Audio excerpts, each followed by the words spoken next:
Sorry, now that I look at them, they are very 1980s in the way they look. The design, I mean.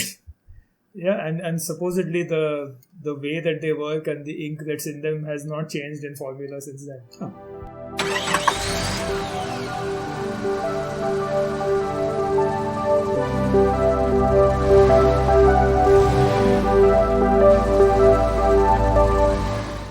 Hello and welcome to Stationery Test Drive with Inky Memo, where every week we look at strange and wonderful tools and implements to make strange and wonderful things with. The strange or not very strange stationery implement we're looking at today is the Uni Posca Markers. I'm Samir. I'm Vishal, This is Minjal. and we are artists, calligraphers, designers who use these sorts of tools in our daily lives as well as our professional ones. But in this series, we like to experiment a bit with whatever we can find that people are either talking about or things that we can find in our local markets. And the Posca marker from Uni, well, it's Mitsubishi pencils. Let's say that the Uni brand is something under them. There's Uni Ball, there's Uni Pin, there's maybe this is Uni Posca. But there's something that I've heard about for years. The Posca marker has been very well regarded online in terms of you can just look at Pinterest or anywhere and you will find videos of people putting down large swathes of this stuff onto to get this really nice flat look, and I think that is the signature Posca look, isn't it, Samir? Yes, the Uni Posca markers, Posca Paint Markers, there's various names that they go by colloquially, are actually a lot older than I thought they were. I've only heard of them over maybe the last 10 years or so. But they were actually invented in 1983. So Wow, they've been around for a while. They're as old as I am. And so when the Mitsubishi Pencil Company and their Uni brand made these in 83, they were a completely new, unknown thing. Now that I look at them, they are very 1980s in the way they look. The design, I mean. Yeah, and supposedly the way that they work and the ink that's in them has not changed in formula since then. Huh. That is a real revelation, considering that they are not your usual felt tip marker. They're not alcohol based. Not at all. And why we've talked about this in another episode about normal felt tip pens. As time has gone by, people have figured out the chemistry of inks a lot better. And while most felt tip pens used to be alcohol based, even some of those are now water based. And like those, this is also a water based marker. But while I guess it's technically an ink, since it's coming out of a pen, most people do like to refer to this as a paint pen because of just how paint-like the ink is. I think you got a lot of paint-like things in your piece. What we do every week is that we each try tools like this and try our own take on things. So Samir, why don't you show us yours? As always, I went back to faces because that's what I like to do. I just switched species into whatever this thing is. I really enjoyed using this. One of the main features of a Posca marker is just how opaque you can make what you lay down, which is why I tried to use a grey paper just to see how that works. And this was a lot of fun to do because it just genuinely is one of the most opaque mediums I've tried. Yeah, this does not look like marker to me. In some ways, this almost looks like a gouache or other opaque mediums like that. I think that it's very much designed to do that. I believe most people consider these to be kind of acrylic paint pens, and maybe that is the chemistry behind them. But yes, the effect of them when they're laid down is very much one of gouache. Very matte, very flat, very graphic. Which is a great bit of technical wizardry considering that these are water based and don't have any kind of alcohol or clearly there is some kind of chemistry happening there, but yeah, these are completely water based. They dry very quickly, at least in a warm country like ours. I don't know, maybe it's a bit slower elsewhere. They are permanent, especially on porous surfaces. They're waterproof once they go down. So this is quite the technical achievement. And you can layer over them as well. You have done some of that layering. That was probably the biggest revelation of using these. The fact that I could go in with black or a dark blue and then go over it with white and it just shows up perfectly clear. And you and I used the same two colors mostly. We had a couple more at home. But here's my test drive, I went for a more graphic, kind of almost like a printmaking look, because that's the kind of stuff I saw people using with Posca markers. And these are different enough, though, to be like, I would not be able to do this with anything but a Posca marker, but I'm surprised at the range, is what I want to say. Obviously, I did the flats on the yellows and some of the blue. But the thing that surprised both of us is that it's a pretty good stippling brush. I've done some stippling on this, some line work. It goes down pretty easily with a ruler or another tool. I'm sure maybe I should try it on with a compass or something like that. If it fits, it's a bit thick for a compass, but it might be okay. Yeah, this is a lot of fun. I think the only real anxiety I had is in that it is...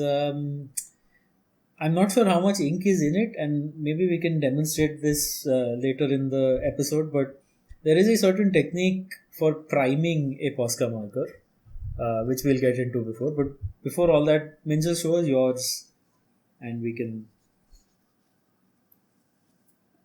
That's lovely. So what I've done is, now what we actually had with us, the Poscas come in a lot of different nib sizes. I believe the nibs are reversible and they're also replaceable, which is again very convenient. I did really enjoy using them. Now, I thought the ink flow was a little too smooth for my liking.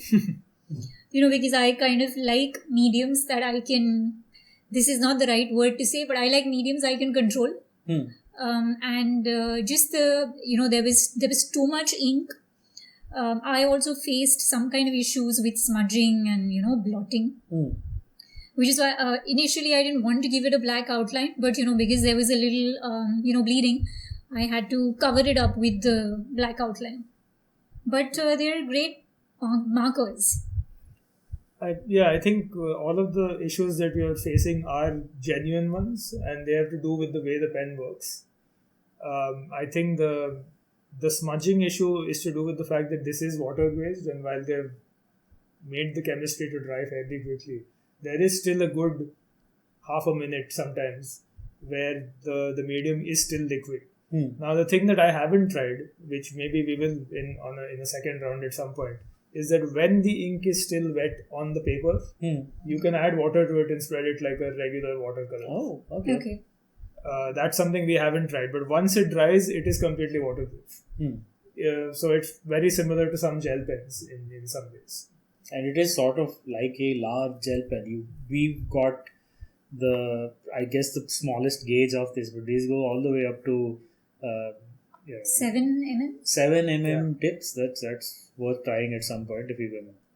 And the other issue that Minjal faced, which was about the ink flow being too much, is also to do with the fact that in the body of this pen is like a large reservoir of the ink or the paint, whatever you want to call it. And there's a little metal ball in there which you can hear when you do that. That's to shake it up and mix the ink back into a consistency. The mechanism here is that when you press this down, there's kind of a release valve. We can demonstrate that on paper. So when you can draw straight with this, and it's quite smooth. When it dries out a little, you can get some of that scratchy line, but not too much of it. And if you find that it's drying out too much, you need to kind of press down on this point, and that releases more ink into the nib. So I think one of the things that Minjal might have faced is that if you put in too much pressure into this, you are constantly releasing more ink into the nib, and that can make it a little too difficult wet. to control. Yeah. Yeah, I had that problem with one of the blue ones, which was running a bit dry. So I primed it a couple of times, absent-mindedly. And I primed it so much that it kind of squirted out a large blot thankfully onto my test paper.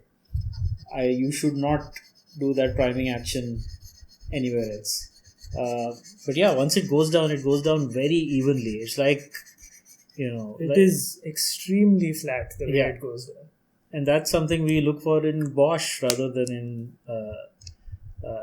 in a marker like this. And I think we've covered a lot of points about this, and to understand this better, we need to know maybe not what Uni and Mitsubishi invented this for. I genuinely don't know what their plan was, but what made these popular. And in some ways, our three pieces cover that. The Posca markers were invented in 1983, but over the 80s and the 90s, the way they became really popular was among graffiti artists.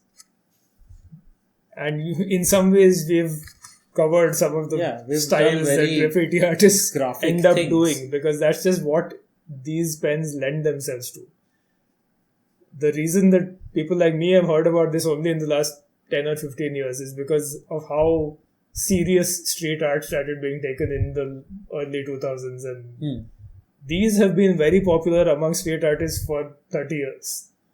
But it's only now that the rest of us are kind of catching on to them. Because they go onto any and all surfaces seemingly, right? Yes, and the more porous a surface, so think a wall, the more permanent they are. Okay. So you can use these on glass, you can use these on ceramic, wood. Yeah, all of that.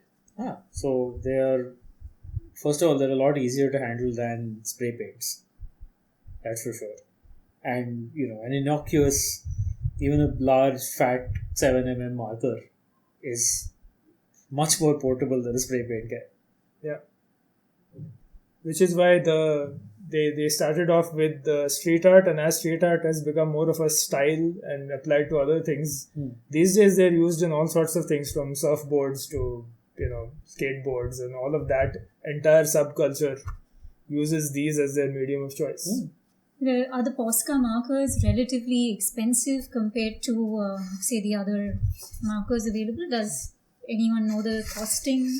I don't know, and honestly, I've never really found out, and that's because we did not buy these markers. Yes, correct. Which, on that side note, we'd like to especially thank Alethea Fernandez. She is another stationery enthusiast like us, and she has very generously gifted not only these Posca markers, but we're going to review some other Koi brush pens, and just like a whole, box full of goodies that she very generously gifted to us. So, Alethea, thank you so much. Thank you. And you can actually see a short little interview with Alethea on our channel. We'll link to it in the card. Right. I think this is the start of our journey with the Posca rather than the end of it. We should definitely try out the 7mm markers. Yeah. I think the 7mm is our next goal. We might need bigger pieces of paper for it. That's all. Maybe we do a collaborative piece where, the three of us maybe work on it together. I mean, based on the size of these, if this is the smallest nib, I'm guessing the 7mm marker is quite hefty. Yeah. I think we need to have a versus video between the Liquitex that we saw Minjal use a few videos ago and the 7mm Posca. That would be interesting. Maybe wall art. Hey, if you have a wall, you can donate temporarily or not to Stationery Test Drive.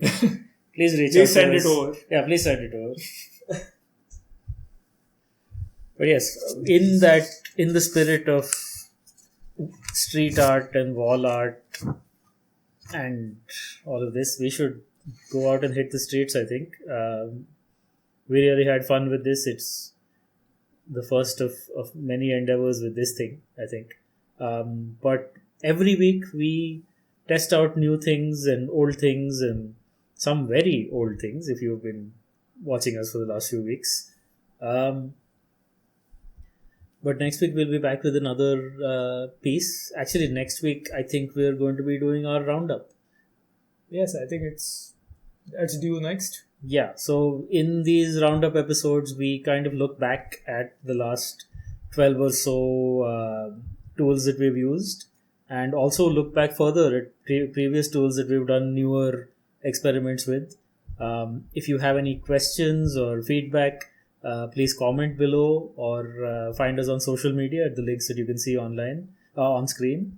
Ask us what you would want to know about maybe more things, and then when we get around to recording our roundup video, which will be in a little while, we can try to address some of those if you have them. And yeah, we'll see you on the roundup. We'll see you for more experiments every week. So follow us on social media. Follow Inky Memo. Please like this video if you do, and subscribe to the channel to get notified, and press the bell to get notified whenever we post a new one, which is every week. But yeah, you can get to see it pretty early on whenever it drops. Until then, I've been Vishal. I'm Samir. This is Minjal. And 7mm is enough, isn't it?